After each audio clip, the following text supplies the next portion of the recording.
1 Corinthians 15. You know, the video that we just saw, it ended on a triumphant note, but it's the first line of that video that, frankly, is haunting me right now.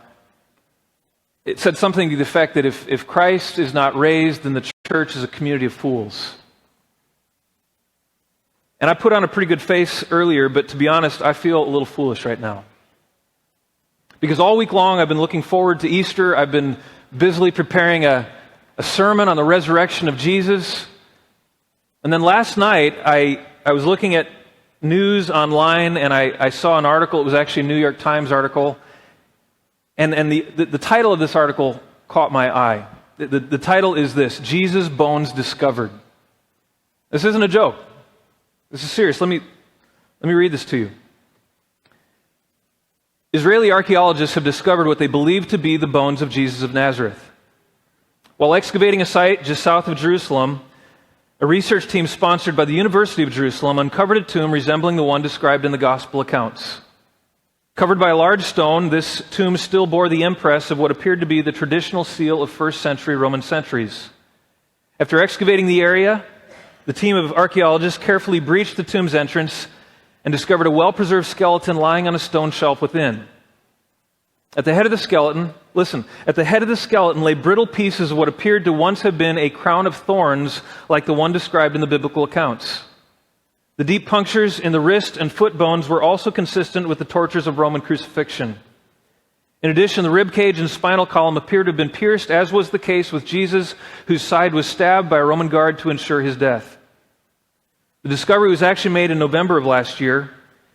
Given the controversial nature of this find, however, the research team has taken considerable time subjecting the skeletons and surrounding artifacts to carbon dating testing to ensure that their age could be verified. Such tests did indeed reveal that the bones belonged to the early part of the first century when Christ is said to have been crucified. And the article goes on, and frankly, it's pretty compelling. It's pretty convincing.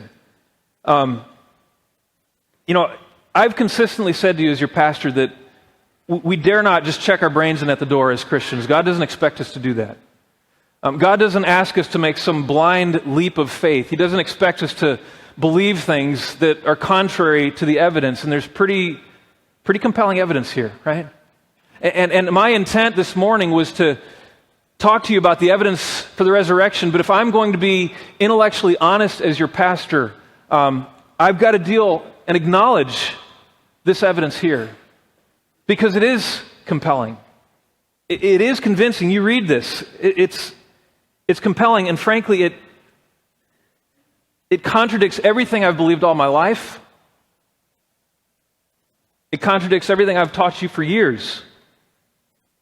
And I don't know if you saw this or not. Maybe you didn't, partly because it's Easter weekend, partly because today is April Fool's Day.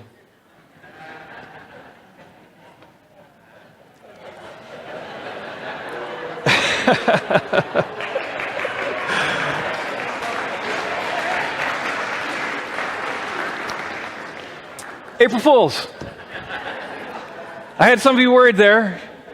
Maybe you saw in the news, man, the Pope denies the reality of hell. Now my pastor's denying the resurrection. What's this world coming to?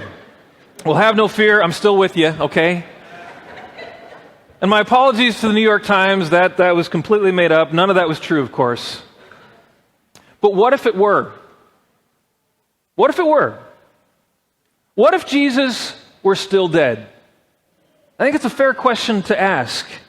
What would that do to your faith? What if somebody could produce clear and compelling evidence for the fact that Jesus never did rise from the grave? He's still in the grave. What would that do to your faith? Would it really matter?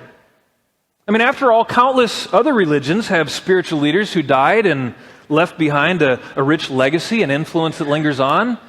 Confucius, Buddha, Muhammad. And after all, I mean, Jesus himself, he left behind a wonderful legacy, an amazing example, a wonderful set of teachings.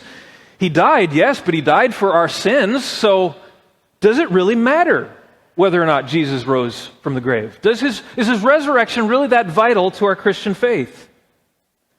Well, I'm going to suggest to you this morning that the answer to that question is a resounding yes. As we'll see from our passage this morning, the Christian faith depends on the resurrection of Jesus Christ. And perhaps the best way to demonstrate that might be to consider, what would our life be like if Jesus never rose from the dead? What would our life be like as Christians if Jesus were still in the grave? How many of you have ever seen the movie It's a Wonderful Life with Jimmy Stewart? Stupid question, right? Around Christmas time, you can't turn on your TV without seeing that movie somewhere. And there's a reason for that. It's a great movie.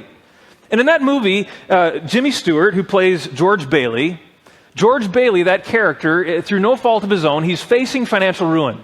He's distraught. He's at the end of his rope. He's standing on a bridge, looking down into the icy waters, contemplating ending it all. And then his guardian angel, Clarence, shows up. And he not only rescues George Bailey, but he convinces George Bailey that his life really was worth living. And to prove that point to him, remember what he does?